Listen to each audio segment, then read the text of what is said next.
रजनी बहू, तुम्हें इस घर में कोई प्रॉब्लम तो नहीं है? नहीं नहीं बाबूजी, यहाँ मैं बहुत खुश हूँ। सब मुझे बड़ा प्यार करते हैं। तुम्हारी जेठानियां तो मुझे कुछ काम करते हुए नहीं दिखती। कहीं वो सारे काम तुझसे तो नहीं करवाती?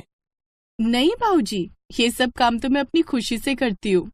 मदन लाल के 3 बेटे थे, जिसमें से 2 बड़े बेटों नीरज और सूरज की शादी अमीर घर में हुई थी, जबकि सबसे छोटे बेटे की शादी गरीब घर की लड़की रजनी से हुई थी, और ये मदन लाल की पत्नी सरला की मर्जी से हुआ था। रजनी की दोनों जेठानियां सारा दिन बस हुक्म ही चलाती और गरीब बहू घर के सब काम नौकरों की तरह करती रहती। रजनी, ओ रजनी, कहाँ मर गई? जा जल्दी से जाकर मेरे लिए चाय बना दे और मेरे लिए पकौड़े। अभी लाई दीदी। सरला ये सब देखती है तो गुस्से में आकर कहती है, वो भी तुम्हारी तरह बहू है, इस घर की कोई नौकरानी नहीं जो तुम सारा दिन उस पर बस हुक्म चलाती रहती हो। माँ जी, हम अमीर घर से हैं, वहाँ ये सब काम हमारे नौकर करते हैं और इन गरीबों की तो आदत होती है काम करना, और हम तो वही करेंगे जो अमीर घर की बहुएं करती हैं, सजना सवरना और अपने पति की कमाई पर ऐश करना। चलो दीदी, पार्लर चलते हैं। उनके जाते ही सरला रजनी से कहती है, बहू, मैं एक नौकरानी रखवा देती हूँ इस घर में, नहीं तो तेरी ये दोनों जेठानियां ऐसे ही तुझ पर ऑर्डर देती रहेंगी। कोई बात नहीं माँ जी, वो मुझसे बड़ी हैं और बड़े तो छोटों को काम बता ही सकते हैं ना। शाबाश बहू, भले ही तेरे माँ बाप पैसों के मामले में गरीब हो, लेकिन संस्कारों के मामले में बहुत अमीर हैं। उस दिन के बाद सरला रजनी की तरफ से निश्चिंत हो जाती। रजनी भी खुशी खुशी घर की जिम्मेदारियां निभाती है।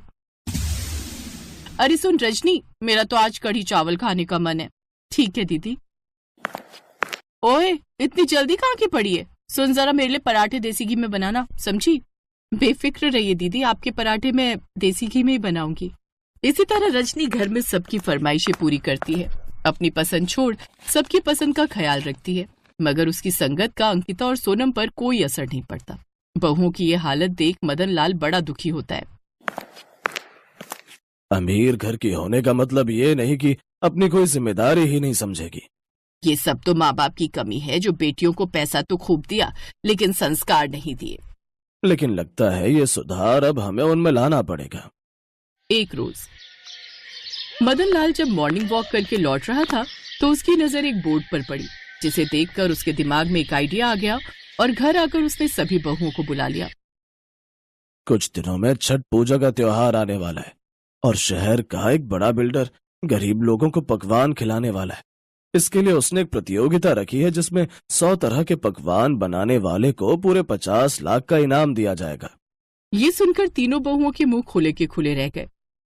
जिसका बनाया हुआ खाना जजेस को सबसे ज्यादा पसंद आएगा, वो उसे पूरे 50 लाख का इनाम देंगे, लेकिन शर्त यह है कि पूरे 100 पकवान बनाकर तैयार करने हैं। 50 लाख का इनाम सुनकर दोनों बहुएं बहुत खुश हो जाती हैं।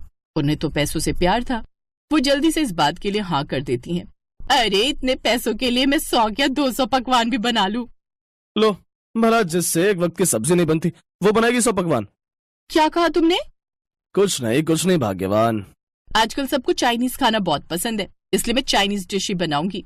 मैं तो मोमोज, चाउमीन, ढोकला ये सब बनाऊंगी और जजेस का दिल जीत लूंगी। वैसे भी आजकल लोगों को यही सब पसंद आता है। देख लेना, ये 50 लाख मैं ही जीतूंगी। मेरे हाथों का बना हुआ छठ पूजा का खाना अगर छठी मैया के भक्तों को खाने को मिल जाएगा तो इससे ज्यादा खुशनसीबी मेरे लिए कुछ नहीं होगी। जहाँ गरीब बहू प्यार के सामने पैसे को कुछ नहीं समझती, तो वहीं अमीर बहुओं के लिए पैसा ही सब कुछ होता है। रजनी बाजार जाकर व्रत का सामान लाती है, साथ ही छठी मैया का व्रत रखती है, तो वहीं अमीर बहुएं आराम से घर में बैठकर खाना खाती हैं। कुछ दिन बाद कंपटीशन का दिन आ जाता है। अब वो सभी उसी जगह पहुंच जाती हैं जहां अंकिता और सोनम सबके लिए विदेशी पकवान यानी चाइनीज खाना बनाने लगती हैं।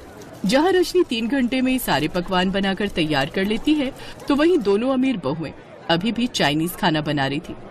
जैसा कि साफ तौर पर जाहिर है कि 100 पकवान बनाकर रजनी ने प्रतियोगिता जीत ली है, लेकिन फिर भी पहले हम इसका भोग छठी मैया को लगाएंगे, जिसके बाद इस खाने को टेस्ट किया जाएगा, जिसके बाद कोई फैसला लिया जाएगा।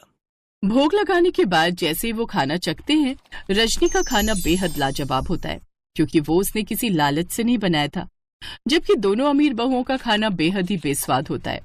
गरीब बहू 100 पकवान बनाकर ये कंपटीशन जीत जाती है और पूरे 50 लाख का इनाम जीत जाती है, लेकिन रजनी उससे ज्यादा ये देखकर खुश थी कि उसके हाथ का बना हुआ खाना छठी मैया का व्रत करने वाली सभी औरतों के मुंह में जा रहा है। उसके सभी ससुराल वाले उसके लिए बहुत खुश थे। वहीं अपनी हार देखकर उसकी दोनों जेठानियां शर्मिंदा होकर वहां से चली जाती।